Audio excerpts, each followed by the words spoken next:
that didn't quite go the way we were hoping, but what trip to Los Angeles ever does. And while it wasn't the outcome we were looking for, it was pretty fun watching number 17 do his thing, and we are doing our thing here on the Mafia Minute. Thank you for checking out our show. I'm Magnum Mills here with Jamie G, and we are breaking down the Bills' unfortunate loss to the Rams in Los Angeles in that crazy shootout.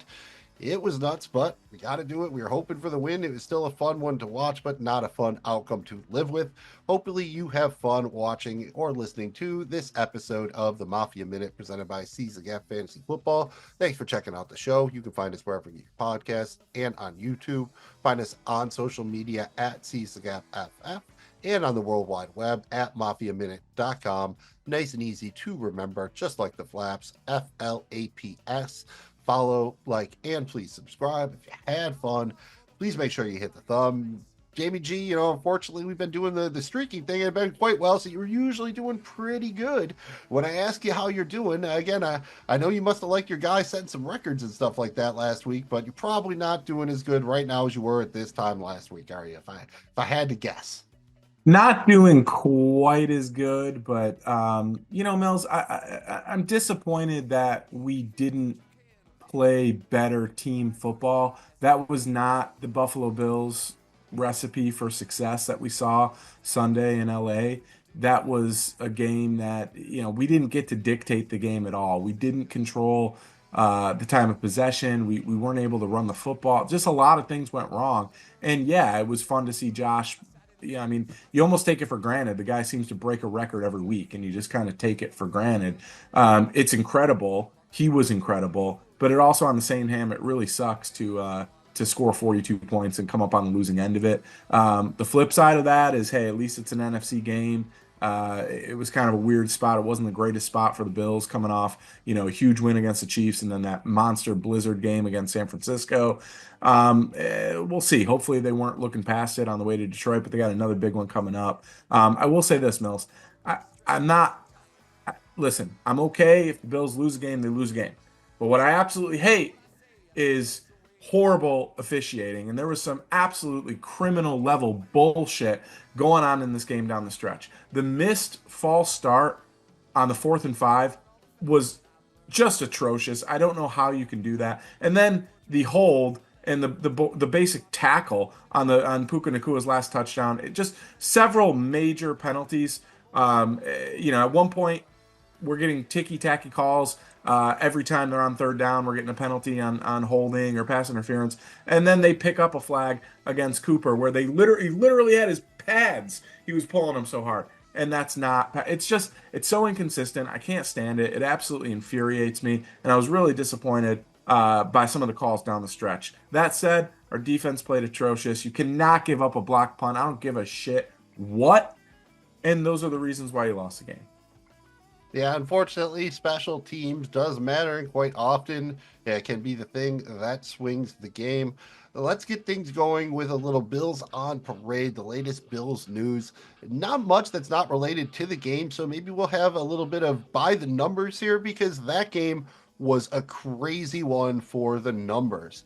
Right up front, Josh Allen is the first player in regular season history to have 3 passing touchdowns and 3 rushing touchdowns in a game. To find anyone else who does it, you have to include the postseason, go back to 1954 when Otto Graham did it in the NFL championship game. So if my math is correct here, that was 70 years ago. So this does not happen very often. That gives Josh Allen 5 career games with at least 2 rushing touchdowns and 2 passing touchdowns. That's the most ever. He just moved past Steve Young, who had 4 of those. No one else has done it more often in NFL history.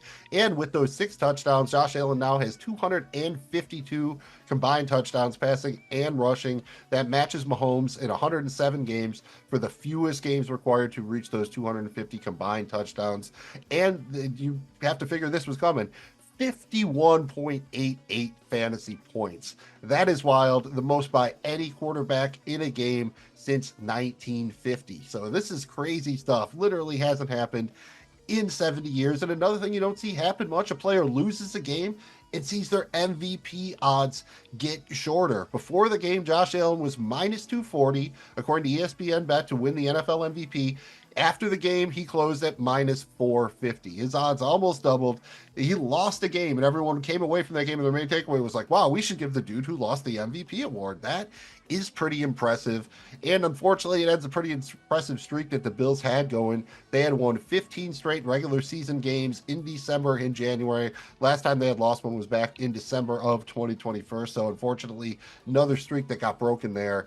The Bills and Rams combined for 86 points. That's the highest scoring game on the season, and the Rams win here 44-42. That's just the second time in NFL history that two teams combined for 5 touchdown passes, 5 rushing touchdowns, and no turnovers. This would happen last back in 1965, so not quite 70 years, just a mere 60-ish years ago. And Buffalo became the first NFL team to score 6 touchdowns without a turnover in a loss. Those 42 points they scored, that's the most points they have ever scored in a loss in franchise history.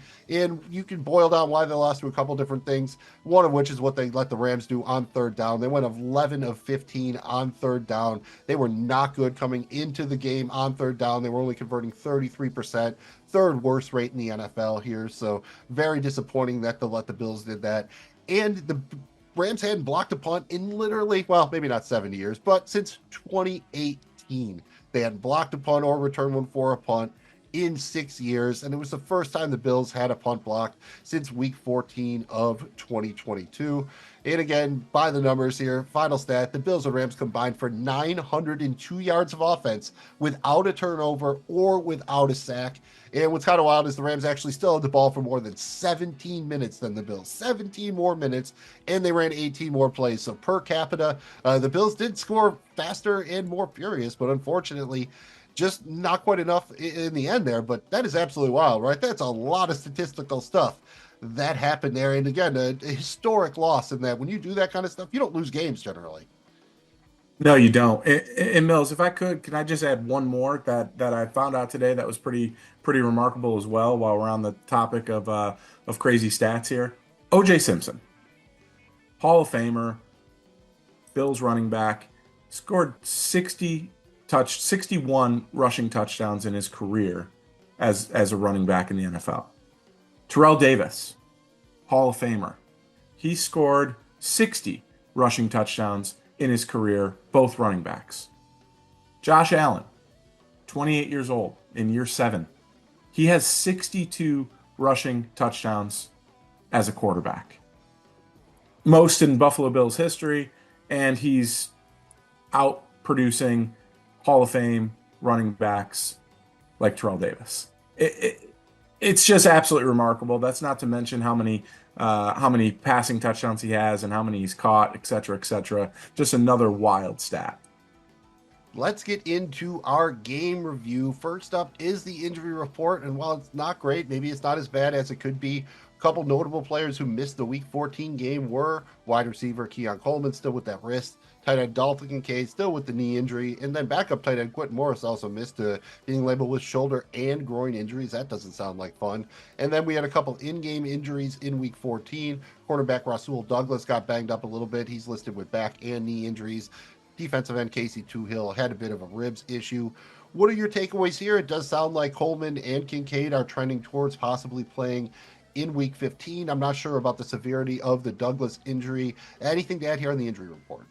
With Douglas, he got collided in the end zone on an unbelievable catch by Cooper Kupp, where he actually caught it off of his leg.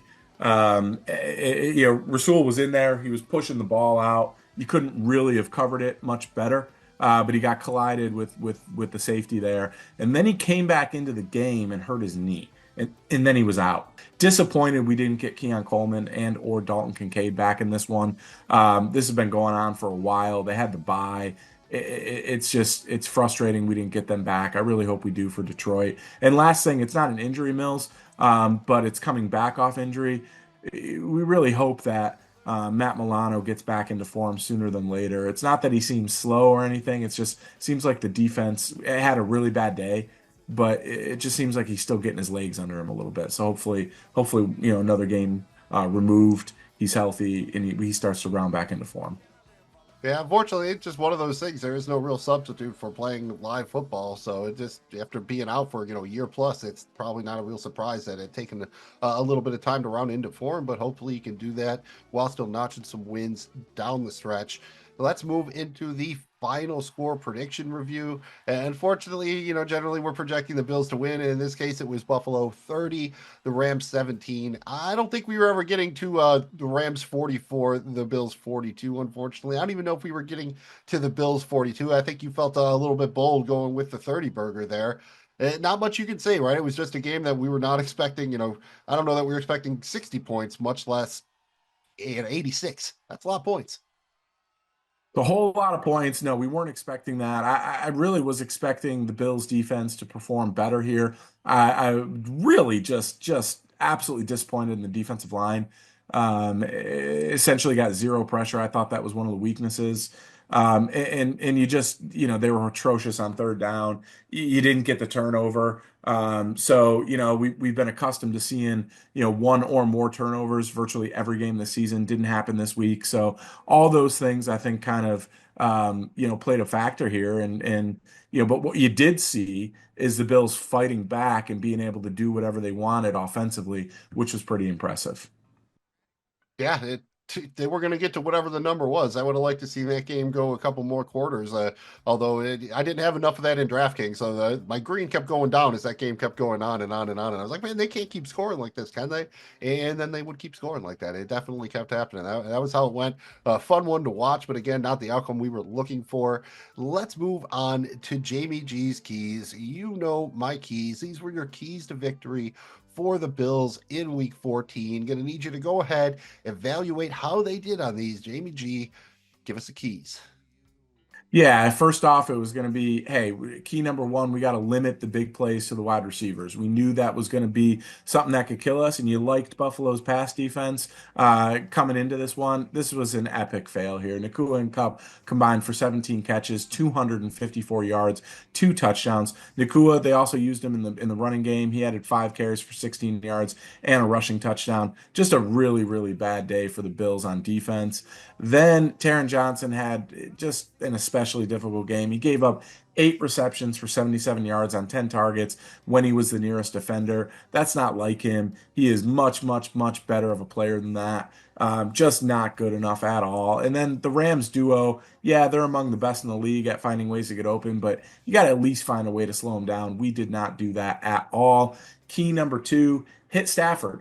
This is unfortunately another fail and a pretty bad one at that. The Bills failed to sack Stafford even once, and they only recorded 3 hits. Ed Oliver got in there twice, and Quentin Jefferson got in there once. It wasn't a noticeable effect on the game at all. He wasn't really pressured nearly as much as we needed him to be. So I thought that was pretty poor. Gregory Rousseau, he had a terrible day. He only got credited with a single assist despite playing a team high 58 snaps among the defensive line. That's terrible. He failed to record a single pressure. That's just not good enough for a guy that's really been our top pass rusher all season and is looking to get paid at the end of the year. Not good enough. Key number three, don't let Josh get hit. Well, that I think this might be the only one we passed. I will call it a pass here. The Rams pass rush, it wasn't very good. It was more anemic than the Bills. They had 0 sacks. They only had a single quarterback hit. They did do a decent job stopping the run, but we got away from it really early. We didn't attempt to run the ball that much because we were down 17 points in a blink of an eye because of a block punt. They had a block punt. There wasn't a ton of space when they tried to run the ball, only 7 carries for 21 yards. But, despite that, they found another way to try to win this game on the back of Josh Allen. And I think the offense did enough. This one, to me, falls on special teams and defense.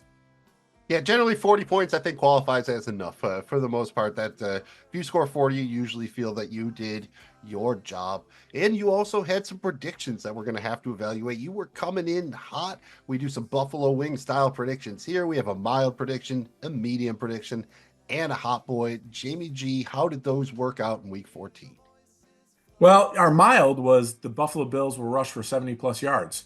We're going to give this a pass, but this is this is a D for diploma type situation. I mean, the Bills barely got there. They had 103 rushing yards and only 21 came from any player other than Josh Allen. We did not expect him to have a 70 plus, 80 plus yard rush day. But hey, they got over 100 as a team, so we'll give them credit for it. You never want your quarterback to account for 80% of the team's rushing yards. It's definitely not viable week to week strategy. That's Josh Allen in like the playoffs and Super Bowl when you absolutely need it. We should be able to get by regular season games without needing that, especially with the talent we have at running back. Our medium spice here, Mills, our medium wing sauce, it was the Bills will score 30 plus points. Yeah, this is going to be a pass. But 42 points again. That should be enough to win a game, right? I mean, it's hard to score 20 points, let alone 42 points. Should be enough. That is 7 30-point games in a row, 30 plus point games in a row for the Bills. Pretty impressive stuff there for an offense that's in a rebuilding year and a quarterback that's overrated, right? Beating Detroit, it's probably going to require running that streak to 8. I think we're going to need to put up points, especially considering how our defense played. Lord knows they're going to need to play better against the Lions to have a chance. Coming in hot here, Mills. We were keeping this thing going as long as we could. We said the Buffalo Bills will force at least one turnover. Unfortunately, this is a fail. 0 turnovers in this game for either team. Nobody even lost a fumble. Nobody did anything here. So no turnovers. It's time for a new streak. 12 games in a row is really impressive. We'll see if they can. They'll see if they can start it again next week. That is the hope. You're probably going to need at least one of those against the Lions. Anything else here about this game that we haven't talked about yet that you'd like to touch on? Disappointed in the lack of adjustments defensively. We didn't really do anything different to change the course of what they were doing as an offense. They found a couple of things that they knew were going to work, and we never got out of it. Whether it was staying in zone consistently, whether it was not blitzing, not bringing any additional pressures, not showing any additional looks, there just wasn't enough. And this is one of those times where you think maybe not having the combination of Poyer and Hyde at safety position is limiting our ability to mix it up in terms of what it looks like. Those two were so interchangeable. I don't know that Damar Hamlin's striking fear into anybody in terms of mixing it up and whether he's playing free or strong. I think that maybe that we saw it a little bit exposed. And let's be honest, the Bills defense is being propped up by the scheme and by an offense that has the ability to get ahead. And when they're playing from ahead and they're making a team one dimensional, they're really tough to beat. But when they got to kind of duke it out and have a team with a quarterback that can pick apart his own defense, and I just was disappointed that there wasn't any adjustments defensively. Special teams, that's inexcusable. It's inexcusable. I don't care what. There's no excuse ever in the history of anything to give up a block punt. There just isn't. There just isn't. That's inexcusable. And when that happened, I said to myself, that probably is going to be the difference in the game. And in the end, it was. It was. It's just inexcusable. Can't do it. Really, really disappointed in that. And I'll say that I'm a little bit upset with some of the decision making down the stretch there. I didn't like the call on the quarterback sneak at the end there because if you don't get it, you got to use the timeout, and you're just not going to get the ball back with enough time. I didn't like that. I think you should have tried to throw it in at least 3 times and then rush it if you have to. So to me, that was I get it. It worked 3 out of 4 times in the game, and I totally understand why you would want to do that. But I just in the situation where you're trying to reserve timeouts, I think that was really maybe not the right call in that moment. Outside of that, Mills, we got to be able to figure out what just happened to us on defense, and we got to do it in a hurry because we got a really good team coming up in Detroit, and then we got 3 division games down the stretch here that we need to win. And I guess the silver lining here is I don't think the Bills mentally were just like, yeah, we won the division. It doesn't really matter anymore. I think they wanted to win that game. And I'll tell you one player who definitely did, and that was number 17. And I think there's something that you can draw on from that. It wasn't kind of if we're going to drop a road team to an NFC, screw it. That's fine. I think there's a disappointment that they lost. And I'm really curious to see how they respond to a game that could be, a potential Super Bowl in Detroit in the Bills. So this is going to test them. This is part of the season where you get tested. Things have been going their way. They've been dominating teams, steamrolling teams. They got a big one coming up here, man. Let's see how they respond. That's the one thing I'll add is the end game now. You can't depend on getting an onside kick anymore. It's basically No. impossible. You're talking about maybe a 2% chance. Bears before it was more like 15 to 20%. You just have to Right. plan like you're never going to see the ball again and act accordingly. Unfortunately, there's no choice. I get what they're doing with the kickoff stuff and everything, but it's just so hard to recover an onside kick. And I didn't always love that how the end of every game we're going they're going to do it or whatever, kind of like they follow in basketball. But in this case, a game like that when you don't want it to end, it just sucks that there's really no other way for a team to get the ball back. And despite it being a loss, I think there were probably some great moments in this game that you loved, but you're going to have to pick your favorite here, Jamie G. Give us your Mafia moment for week 14, your favorite moment from the game. Oh man. Yeah, there's definitely a bunch here. I mean, I just there's so many good ones, Mills. I'm gonna go with the big touchdown pass to Khalil Shakir from Josh Allen. I thought that was so impressive because, earlier I think it was either that possession or the possession before that, Khalil Shakir had his first drop in over 2 years. He went back to him, and not only did he make a big catch, but he showed what he's capable of with yards after the catch, and ran for a long touchdown there. I thought it was a beautiful throw. I think the Bills overcame a first and or second and 20 on that drive. So a lot of great stuff there. I just that was a really special moment, man. That was a moment where I was like, we're still in this thing. If we can get a stop, I think we can win. Yeah, that was a hell of a moment right there. It was a great play. Again, a lot to choose from. I think that even though there might be a couple to choose from here, I think this is going to be glaringly obvious. But Jamie G, we need your Mafia MVP for the game, and I'm going to take a wild guess. Could it perhaps be Tyler Bass? Tyler Bass was perfect in that dome. He looked really good, and but no, Mills. It is going to be number 17 himself, Mr. Josh Allen. Look, for anybody that has any doubt whatsoever, I don't know what he needs to do to prove that he's, in my opinion, the league MVP, but also one of the greatest football players ever. Like I think we can actually go out and say that now, and it's not just my fandom saying that. He's absolutely ridiculous. He's so good. His game is evolving. He can do everything. And every week he's there, right? And it's just so awesome for Bills fans because we suffered for so long, just wishing we had a guy back there that it's like, well, as long as we got him, we got a chance. Well, as long as we got him, we got a chance. They took, he lost everything this offseason, right? He lost leadership on defense, 6, 7 starters. He lost his number one wide receiver. He lost his number two wide receiver. He lost his center that he's had his entire career. Blah, blah, blah. He's overrated, right? That came out. Yeah. Not bad for a team that's rebuilding and a quarterback that's overrated. And I can't stress that enough. I know Bills Mafia feels that. He's the MVP of the league, in my opinion. He's certainly the Mafia MVP this week. Fair enough. I mean, he's even he even managed to convert on the fiance thing, so he's made it official with his lady friend even. So that's a pretty good year here. She's got a couple comments to her name as well. So I think it's all going pretty well for Josh Allen right now. And we need to check in on our Bills bets for last week. And unfortunately, not as many commas for us as Haley Steinfeld. We both took L's. I had Matthew Stafford under 1.5 touchdown passes, which somehow looked like it might hold for a bit there. Did not get there at the end. And you had James Cook 70 plus rushing yards, and that was over before it began. Just never even had a chance. They were not rushing the ball. And we missed on our tripod, our 3-leg single game parlay again because of James Cook. We had James Cook over 65.5 rushing yards as the first leg. That one failed. We got there with the second leg, Khalil Shakir, 60 plus receiving yards.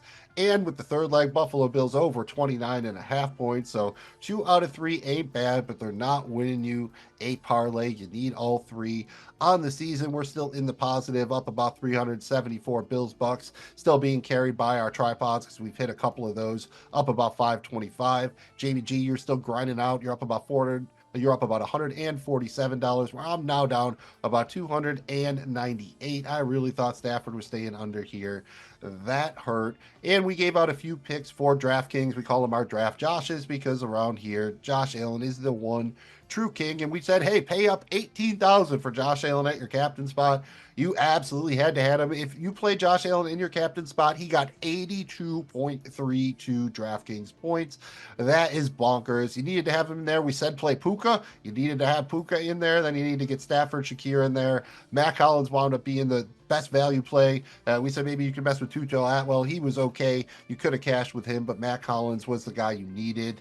And if you were going to stack them up again, you had to have Josh Allen at the captain with Puka. At least those two. If you did not have those two, you weren't making any of the monies. We're going to run it back next week, see how we do. Our upcoming episode will be the preview for that huge game against the Detroit Lions. It's going to be a big one. Make sure you check back in with the Mafia Minute for that. Thanks again for checking out the show. We are presented by Seize the Gap Fantasy Football. Find us wherever you get your podcast and on YouTube, on social media at Seize the Gap FF, and on the web at mafiaminute.com. Very easy to remember, just like those flaps. FLAPS.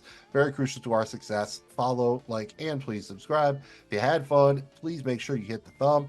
I'm Magnum Mills here with Jamie G, who is going to get you fired up about this Detroit game that is right on the horizon, just like that holiday shopping you've been putting off. What up, Bills Mafia? We're so excited to see this game. Look, man, this was a tough loss. Can't win them all. The Bills are still 10-3 with a bunch of football left down the stretch here. We clinched the division. We're five-time division champs and counting, and we got a lot to play for ahead of us. This matchup against Detroit, it's what the world deserves. I can't wait to see how we match up. And honestly, this could be one of those games where playing them here, if we do make it to a Super Bowl and it is against them, I think it could benefit us down the stretch, kind of similar to that year the Giants faced the Patriots or whatever, and then ended up beating them. So let's go out there. Let's give it our best. Let's see how we match up. We're going to need a better day out of defense, but I'm really excited about this one. I think it's going to be a fun one, and we'll be here to break it down soon. We'll catch you then. Go Bills.